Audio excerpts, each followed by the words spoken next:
G'day you mob, welcome to this episode of Aussie English. I am your host Peter Smisson and today I am bringing you the second half of my interview with David Rajaraman. If you missed the first half, go back and listen to that first so that you'll be up to speed on this one. Today we go through how David grew up bilingual and when he realized that that wasn't the norm in many places around the world, specifically English-speaking countries where most people are monolingual. We talk about cultural differences between Japan and Australia, what happens if you lose your wallet in public, or how you're treated if you have tattoos. We talk about tight versus loose cultures, tight being more conservative and strict, whereas loose cultures are more relaxed and open. We talk about the Japanese mafia, known as the Yakuza. We talk about how it can be really strange to see certain races of people speaking specific languages as their native languages. So say a white person speaking Japanese as their native language, or say a Japanese person speaking Italian or French. We talk about the phenomenon of Westerner YouTube polyglots learning foreign languages and native speakers being shocked when they reach an advanced level, but that this phenomenon doesn't seem to exist in the reverse. And then lastly, we talk about how Japanese is adopting more and more English words into it, and some are even replacing Japanese words like the word vaccine. And we compare this to languages like Icelandic, where they're making an effort to do the complete opposite and avoid any kind of assimilation of words from foreign languages. So with that, guys, I hope you enjoyed this episode. I give you David Rajaraman.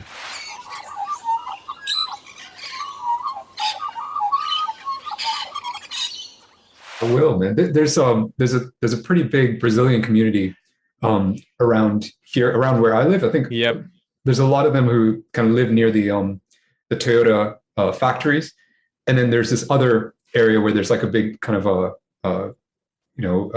what's it called? Like a settlement of them almost, just like probably a 20-30 minute drive north from where I live. So they have a pretty good deal with Brazil, right? Japan, because effectively what happened was that after the Second World War, they had shitloads of Japanese migrants that went to Brazil. I had no idea about this until I started doing jiu-jitsu.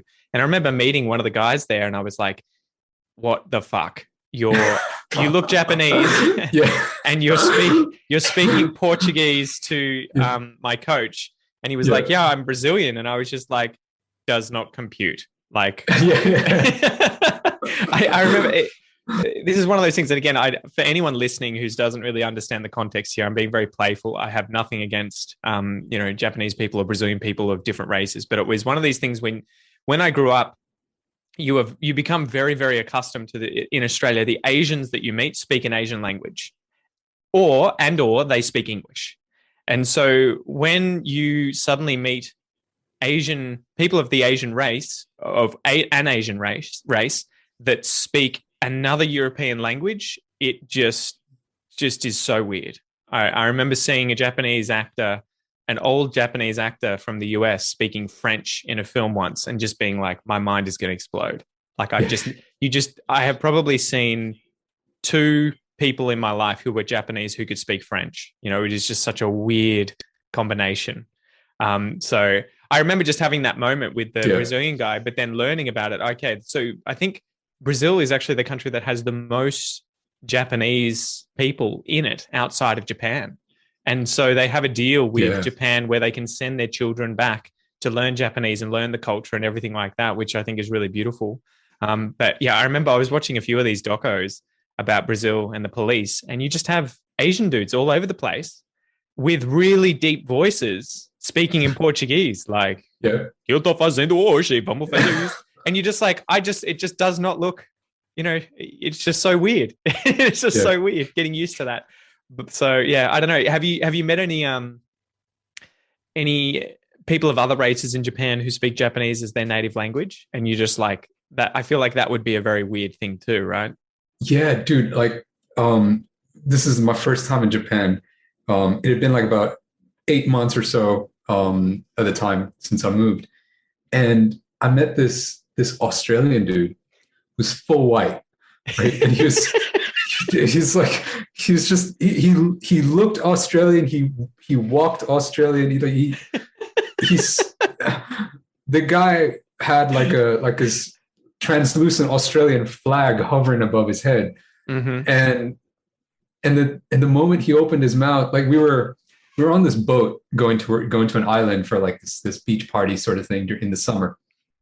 And like he just suddenly started speaking Japanese, and he sounded like a Japanese person. and this was like after he and I had been talking in English for a while. Mm-hmm. And you had no awareness of the fact that he could speak Japanese really well. Yeah, no idea. I just thought like, oh, this is like another foreigner dude probably here working as an English teacher.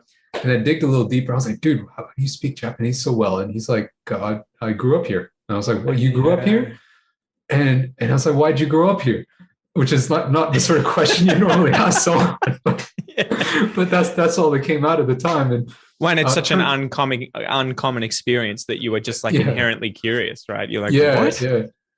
And the story is that his parents were missionaries like of a church, and they used to travel a lot. Mm-hmm. And so when he was really young, his family moved to Japan, and he went to school here and grew up here. So, and I think like he's now a naturalized Japanese citizen or something like that, or permanent resident, one of those. And he works in Japan. Like that must be such a mind fuck on a daily basis, right? Of just, it must be every single time he opens his mouth with someone who doesn't know who he is, and they're Japanese or even not, right? Like yourself, they've come there. It must just be, here comes this interaction again. Like, yes, I'm Japanese. Can you please wipe the shock look off your face? Yeah. There's been a few of those videos I stumbled across online, and I think it typically always ends up being missionaries or expats who've had kids in foreign Asian countries, and the kids have gone to school locally. There was one, I saw a video with a guy who was, I think he had since come back to or gone back to the US, but he had grown up for, I think, the first 16 years of his life in China. And so spoke Chinese, I think, as good, if not better than his English, but looked like me, right? Like was a white Caucasian dude. And it was just so, again, it was so weird listening to him, how he was getting interviewed in Chinese, but with English subtitles, and just being like, there are probably only a handful of people in the world who speak Chinese as well as this guy does as a Caucasian dude, right? Yeah. I'm sure there are loads of people who are really fluent in the language, but I doubt they would ever get to the level that he's gotten to because he's gone to school, he's been raised there. And then there was another one I saw from Thailand, and it was the same thing where he'd learnt Thai for, the first 10 years of his life. And you're just like, this is just so weird. And something that I have noticed that I don't really know how to feel about it. It kind of irritates me to one respect, but I kind of understand it. The other is the YouTube influencer crowd that learn a foreign language to a very high level, often an Asian language like Chinese, Japanese, Korean, and then they constantly do these hot take shock videos where they'll go into a market.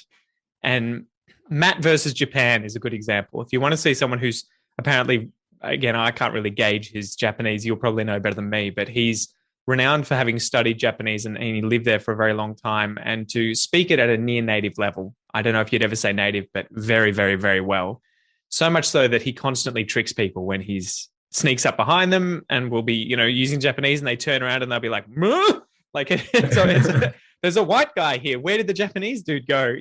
So I never know how to feel about those videos because you could never do it in the inverse, right? Like if I can't imagine a Japanese person having learnt Australian English to near native level and then coming to Australia and sneaking up behind me at a market somewhere and being like, "G'day, mate, have you got any apples?" And then I turn around and there's an Asian guy there. I'd be like, "Yeah, they're just there." There would be no, "Wow, that's impressive." It would be like, there's millions of Australians who are Asian that speak English with an Australian accent. Like there's no impressive. I can't imagine a Japanese channel on YouTube where the person tried to do that. So how do you feel about those? Do they kind of impress you? Do they grate on you? Are they kind of the kind of thing where you're kind of like, oh, this is a bit, the Portuguese word for this would be tosca. I think it's kind of like lame, kind of embarrassing or lame, or a bit like, oh, daggy. Is it close to like the word corny? Yeah, exactly. It's kind of like, ugh. Tosca. Yeah. or Cringey or something along those lines. Yeah, Cringey is a good one where it just makes you go, ugh. I've seen those videos, but I guess like they kind of lose their novelty after the first, I don't know, 3 or 4 takes where, like, after he talks to like 3 or 4 different people. But when I do come across them and I get clickbaited into clicking them, I do actually enjoy watching them for those first 3 or 4 clips. And yeah, I wouldn't say it rubs me the wrong way, but one thing that does come to mind is I'm always thinking like, wow, like I'm so grateful that I had the opportunity to learn the languages that I did, because I realized only now, after traveling to all these different places, that it was only normal where I grew up to be bilingual or trilingual.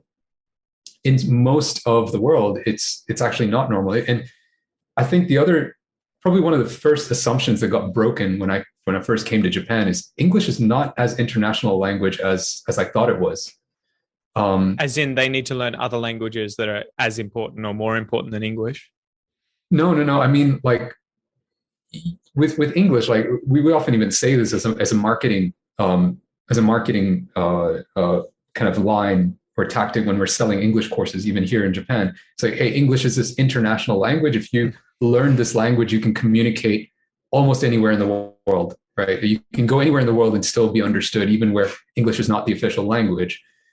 And that's true to some extent, and everywhere that I've traveled to, that has been the case. India, Singapore, Malaysia, right? Like, people don't necessarily speak like in the big cities, and if you go to the main hotels and everything, but as soon as you step outside of that, you're kind of like, yeah, you're on your own. You need a translator, mate. You need a translator. Yeah. Yes, yeah, but still, at least in those kind of tourist hotspots, you're still going to be able to navigate, right?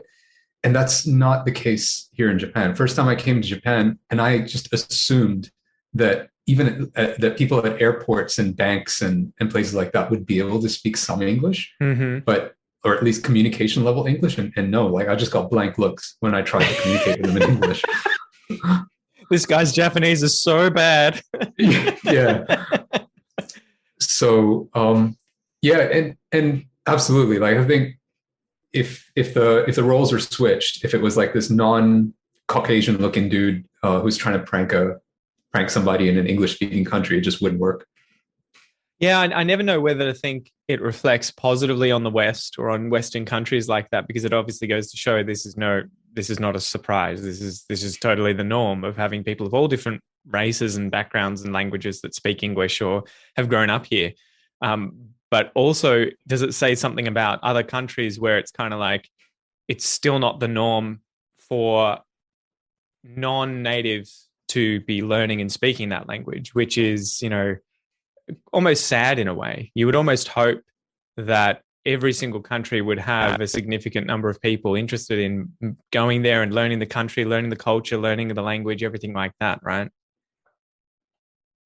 Yeah, for sure. Like, I mean, these are the kind of guys that I don't like to hang out with much, but I've definitely met certain people when I was in Australia who are like, anybody who comes here, like, ought to speak the language. And to some extent, I would agree with that, right? Like, because that's always been my take. When I go to some country, I make some effort at least to learn the local language there and try and integrate. But I guess the same is true anywhere. Like, well, the kind of guys in Australia that will say that are the kind of fuckwits that'll go to Bali, not learn any Indonesian, and expect every single person in Bali or Balinese, the language there, to speak English to them. And you kind of like, what world do you live in? You just expect everyone to serve you? With perfect pronunciation on top of that as well, right? Like, it's not enough if they even speak basic English. Like, you got to be like, oh, I can't believe he said it that way, kind of thing, Well, and I think they're those kinds of people that are just always going to find a reason to make themselves feel better than others. If you were to come in and you're a foreigner and you was trying to say, g'day mate, and you had an accent, they'd probably be like, who's this guy? What are you trying to do? But then out of the other side of their mouth, they'll be like, he needs to learn English and speak like an Aussie. Yeah. And you would just be like, well, what do you want, mate? Like, what are you expecting? Like, I once got told off for pronouncing tomato as tomato. Told off? hold off. I kid you not. And this was by this dude who was who didn't seem to like me very much anyway. It was a manager at this fast food place that I was working at for not very long. Yep. But he used to give me a hard time about a lot of things, and this was one of them. I think it's one of those things that probably also stems from American English, where we have like a pet peeve with Americans mispronouncing certain words, or at least, again, it's not really mispronunciation if that's the way that they pronounce it. But yeah, it definitely grinds on you when you randomly hear that tomato and you're like, ugh. Do you say potato instead of tomato? I mean, yeah, so it would be like we have tomato and potato, and they kind of reverse. They take potato and they have tomato, potato. But I feel like, yeah, it is one of these things where you just have to get used to it. Sometimes there's a whole, it's weird. The fruit and veggies are one of these things where the words change all over the place. British English will have like, is it aubergine or whatever it is? They'll use the French word for eggplant. Yeah. We just call it eggplant. The Americans will call it eggplant. We'll say capsicum or capsicum. And they'll say, what's the one? They'll say a pepper. Green peppers. Yeah. And I'll be like, peppers are hot. Go to Subway. Peppers are hot. In America, they'll ask you, do you want some green peppers on that? Oh, man. The worst is when you hear people say like jalapenos. Can I get some jalapenos? And you'll be like, you're fucking what?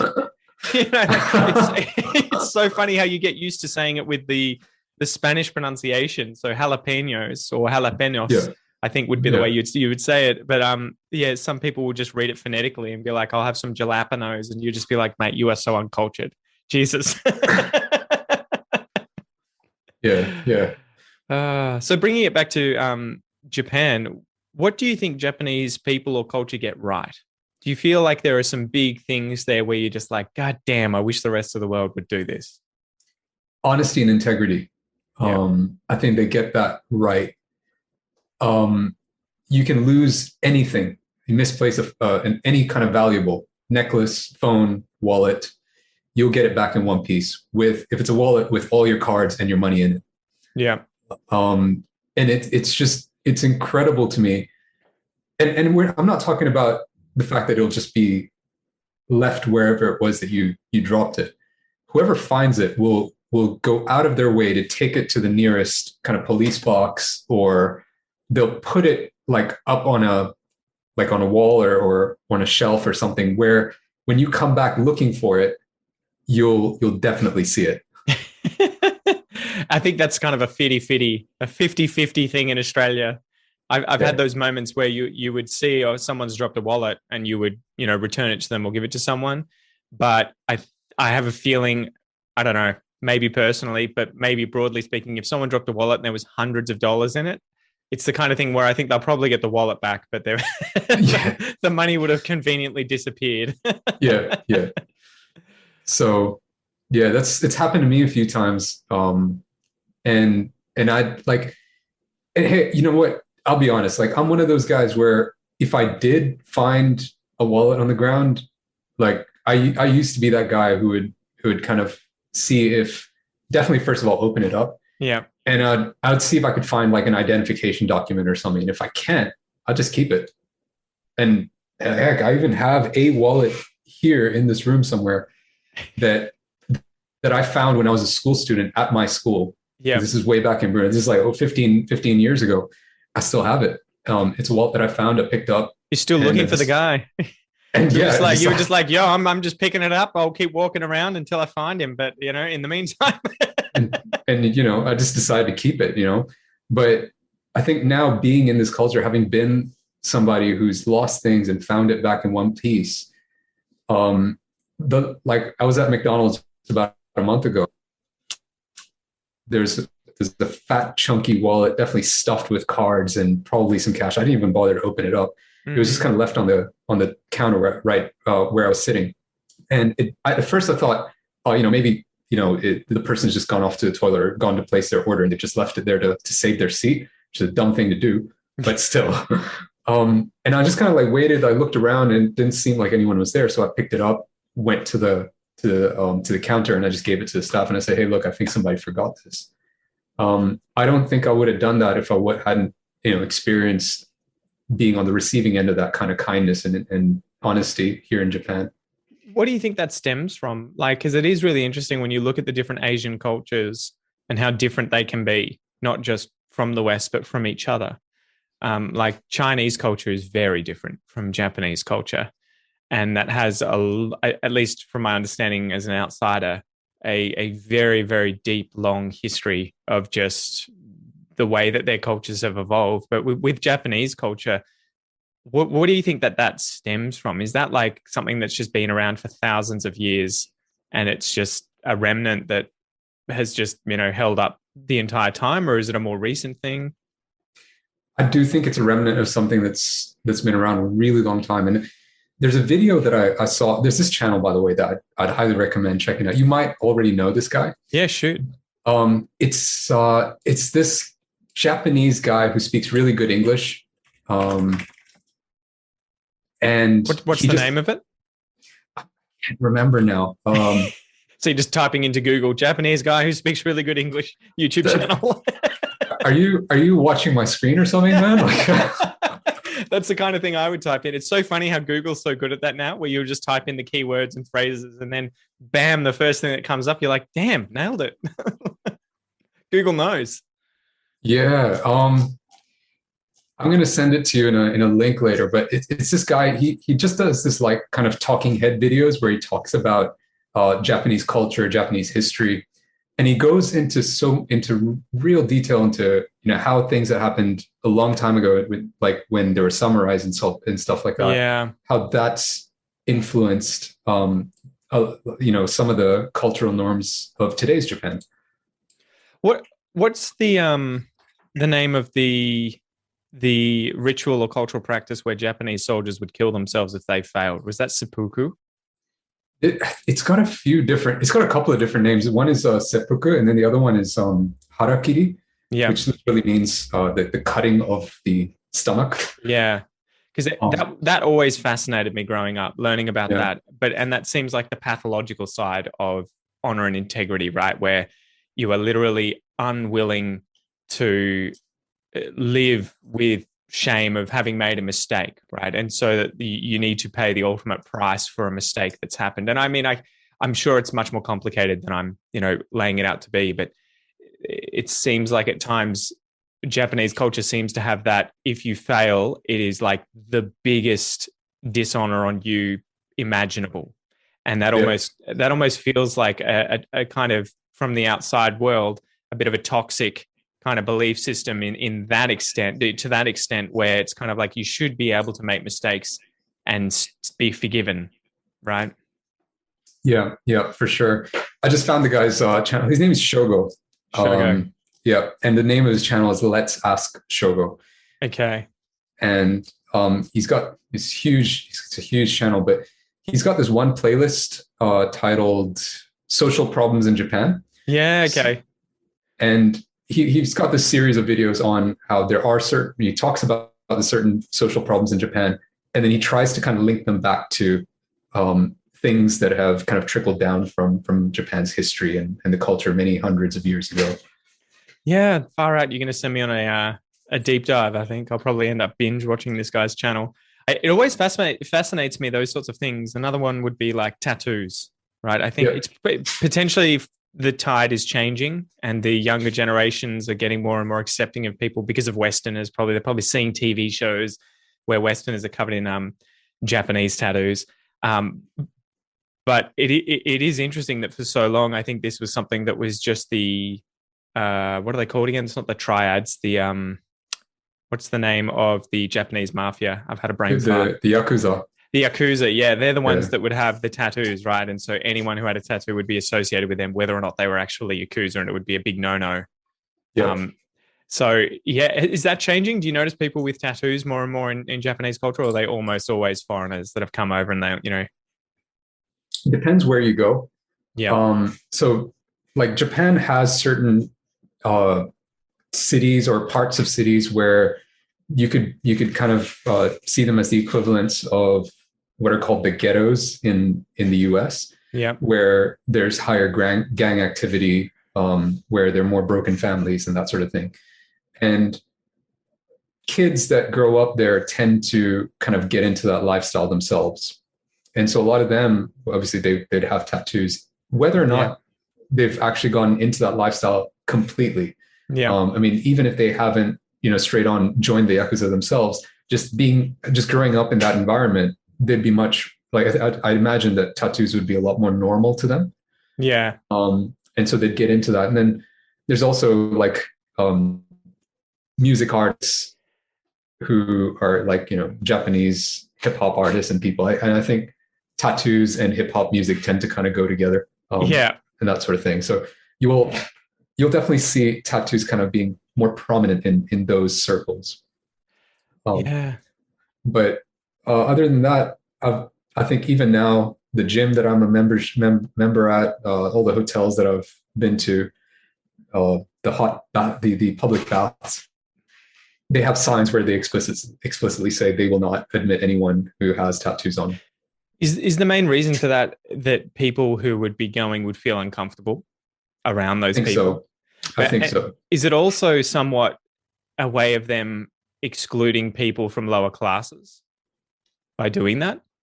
I wouldn't say lower classes, because I mean, if it's the Yakuza, like if it's a real Yakuza who have tattoos, they'd have a lot of money to be able to afford those tattoos in the first place. But surely as well, they're the kind of people that are probably going to be like, fuck your sign. I'm coming in.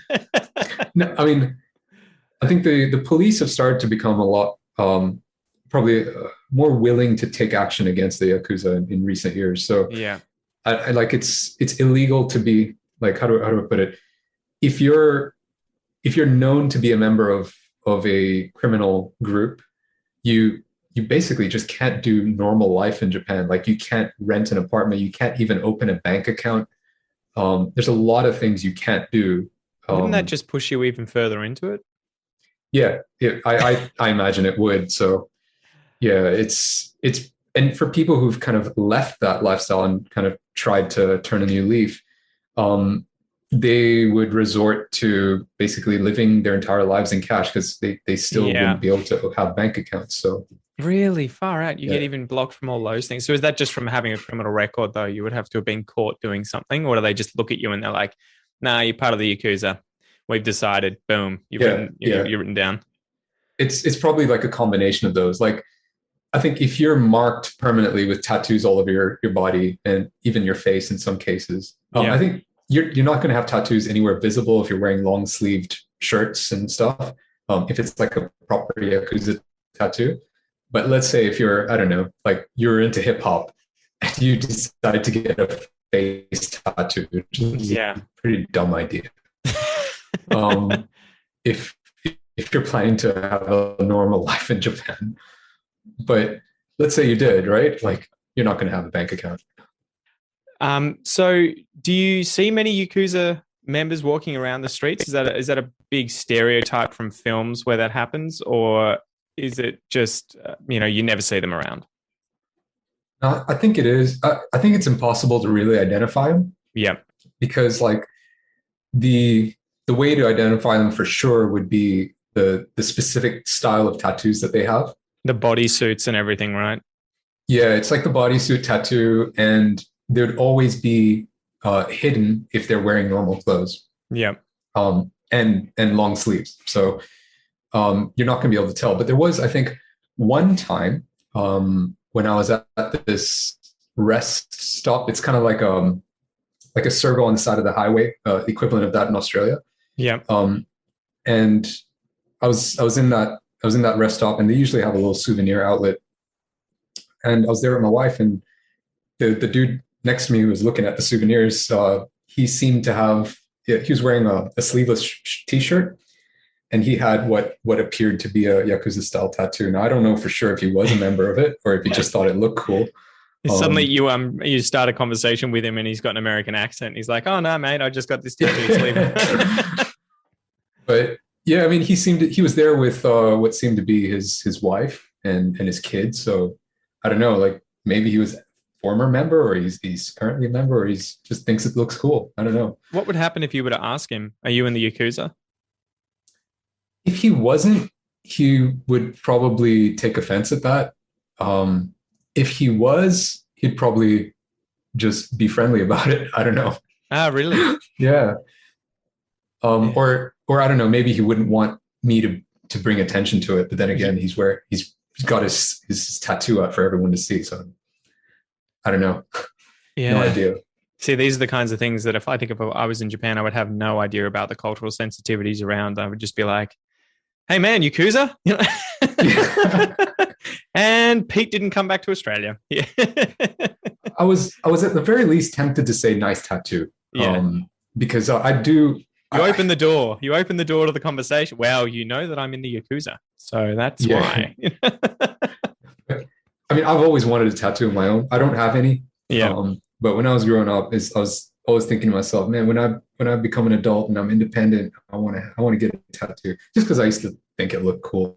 I still do. I can really appreciate a well done tattoo, but Well, the problem now is that now. Everyone's got them, so it's no longer kind of you're almost conforming to the crowd if you now get a tattoo, because pretty much everyone goes through that rite of passage the moment they turn 18, right? They'll get something that they'll regret later on. Even I've got one on my wrist, and that's it. And I'm just almost like, I might get it removed because it just doesn't mean anything to me anymore. I don't really care. And it's almost now, because it's less common to see people with no tattoos, that you're kind of like, I wish I had no tattoos so that I could now not be in the herd, the sheep herd, right? Do you see many people in Japan, if they do have tattoos, with English tattoos? Like, there's that trope in the Western world where people always seem to get Asian tattoos, whether or not they have any connections with Japanese culture or Chinese culture. And I think it's probably because the characters from these languages, like Japanese and Chinese characters, are so beautiful that people would much more readily put them on their skin than, say, English writing. Although, I'm sure loads of people have English writing in the Western world too as tattoos. But do you notice any Japanese people with English tattoos where they don't speak English? and two, is English writing ever sort of seen as beautiful itself, or is it just sort of like, ugh? No. There's a word for that in Japan. I can't remember if this is correct, but I think it's called kazari eigo, or which means English decoration English, or English for decoration, and that's just this kind of category of it's categorically describing English that is used purely just because it looks fancy, and not necessarily because there's any real purpose behind it, or because the people who are using it even understand what it means. And I think that happens. It happens with food packaging, product packaging, signage, pamphlets, brochures, and it definitely happens with tattoos as well. Is that because it carries a certain level of prestige? I think I'm not really sure, because I don't get it myself. Like, I don't think it necessarily looks cool. It's pretty normal to me. I think it grabs my attention when the English is weird, and I can have a bit of a chuckle. Yeah. Right. Well, they do that intentionally on posters. and it makes those posters or those products more memorable, because I remember laughing at the weird English that was on them. But other than that, I don't really get what the appeal is. But I imagine that it's going to be similar to how we as English speakers find, Japanese or Chinese characters, attractive or interesting. Yeah. Is Japanese as a language getting infiltrated more and more with English? Because I've heard of this a few times, where not necessarily just with Japanese. I think Hindi is another really common example where it's becoming Hinglish, where there are so many English words now entering the language that the average Indian Hindi speaker now no longer speaks pure Hindi and could not communicate properly if they were to only use Hindi, because they rely on so many words and expressions and concepts that come from English.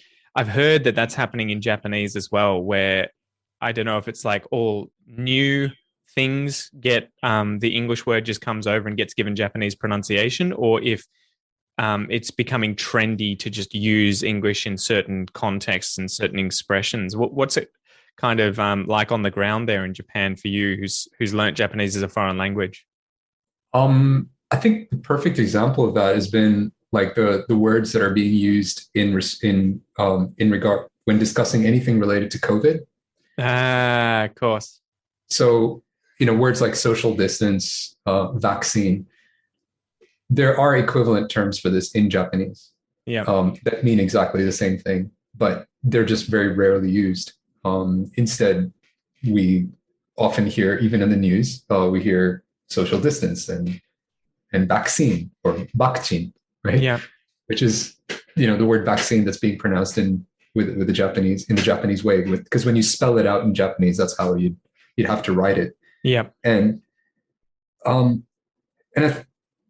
think there's some, it makes a little bit more sense in Japanese, I think it makes a little bit more sense with what you see in Hindi, because the same is true of my mother tongue in Tamil. There's so many words that where we just import the English word because there is no equivalent in Tamil for it. Yeah. And well, that'd be like COVID, right? You're not going to be like, okay, so we need to come up with coronavirus in Tamil, and then we need to abbreviate it to create our own version of COVID-19. You would just be like, just take COVID and use it. Just pronounce it how you would with the phonemes that you've got in Tamil. Right. Exactly. Yeah. And say, for example, my dad was an engineering lecturer, and he and I, we would have conversations about English and Tamil all the time. And he was one of those guys that, as a hobby, he was really into kind of just analyzing the differences between languages. Mm-hmm. And he'd tend to think out loud every once in a while. So maybe some of that rubbed off on me. But he'd always talk about, like, hey, you know how we have this word in English? Do you know what the word for that is? I'd be like, no. Because there is no word for it. Like, okay. I say, okay, what's the point of, where are you going with this? But that was just the entire conversation. He just wanted to get that off his mind. I think the same is true for Hindi. But with Japanese, it's interesting how they actually have Japanese words for even like really scientific, technical words in English. Mm-hmm. And so if they wanted to, and they definitely can, use entirely Japanese words for everything. But I guess they just choose not to in some cases. I'm not really sure why.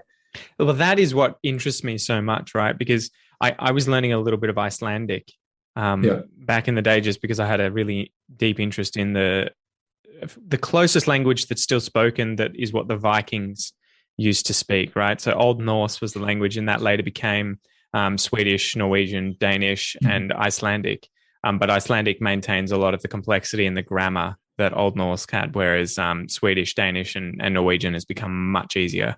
They got rid of a lot of the more complicated grammar. But Icelandic has made a conscious effort to remove any foreign words from their language. And when they want to come up with a word for, say, COVID or TV or, automobile, they will dive into the sagas, their books from the Viking times, and try and draw out vocab that's no longer used, or they'll find some way of kind of explaining what it is, like picture screen or something instead of television. So it always really interests me how there's obviously no individual person who ever decides, okay, we're going to import a shitload of words from English into our language now and it's cool. Or here we're going to just absolutely make sure zero foreign words ever come into our language because that's cool.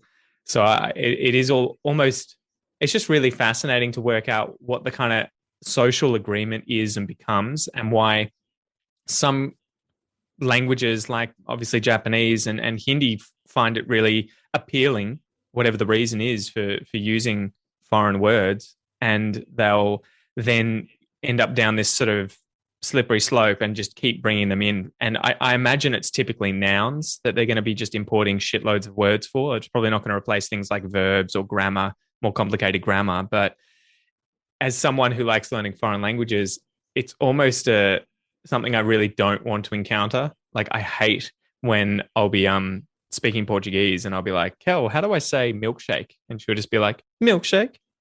Or I'll be like, how do I say, personal trainer? And she'll be like, personal trainer. And I'll be like, God damn it, you're just putting a Brazilian accent on top of the English version of these things. And she's like, it's what we use. We never came up with our own, or, it was just too much effort. And I'm like, but you have the words personal and trainer in Portuguese. Did you not think that you could just put those two together? So I always find that just endlessly fascinating. But when I learn a foreign language, when I'm learning Portuguese, I'm always like, damn it. It's another one of those things where I have to remember, okay, I need to use the English word, but put on an accent, because it sounds weird if I'm speaking Portuguese and suddenly say milkshake with an Australian accent or something. Yeah. That's actually the one time that people that I get kind of caught out by my colleagues at work. You're mispronouncing English words with no Japanese accent. Exactly.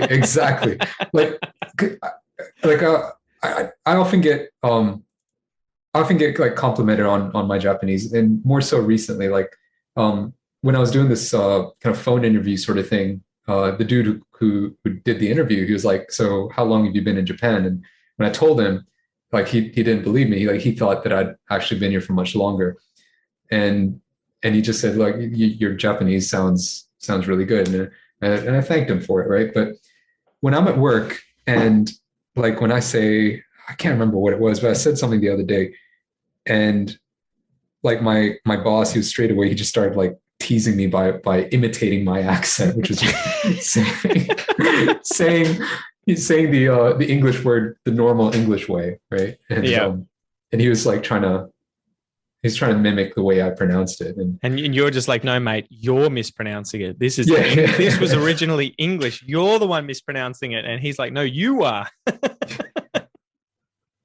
Yeah, so that happens to me a lot, actually. Far out, mate. I think we've gone for an hour and a half, so I'm aware of your time. Thanks so much for coming on. I really appreciate it. We're going to keep chatting about this sort of stuff in the future, because it is just endlessly fascinating. This sort of the differences between cultures, seeing one culture from the outside as someone who's migrated there, and getting a window into it. And that's what I hope, I guess, that the Japanese listeners here get out of this. I hope they haven't been offended by any of this sort of commentary from, the outside in, but hopefully they found it really interesting to learn a bit about how people who aren't originally Japanese see Japanese culture. Because I always love having these conversations with people who've moved to Australia. One of the first things I ask is like, what do we do that's weird? Well, what do you guys see when you come here? What's the first thing that you come across and you're like, God damn, that is so strange? So, my wife would be like, arriving on time to things. She's like, anyone who does that in Brazil is seen as a massive weirdo. I'm like, wow, I thought it was just politeness. Anyway, David, thanks for coming on. Where can people find out more about you and what you do? Speak Like David on TikTok, or speaklikedavid.com. And a new project I'm working on, it's called wizardofboss.com. It's probably not up and live yet, but you'll see more of that coming later this year. Any teaser there about what's going to happen with that? Is that related to English, or is that something completely different? It's not related to English. It's going to be stuff related to marketing, copywriting, stuff like that. Awesome. And yeah. And what was the URL again? Give us another plug. Sure.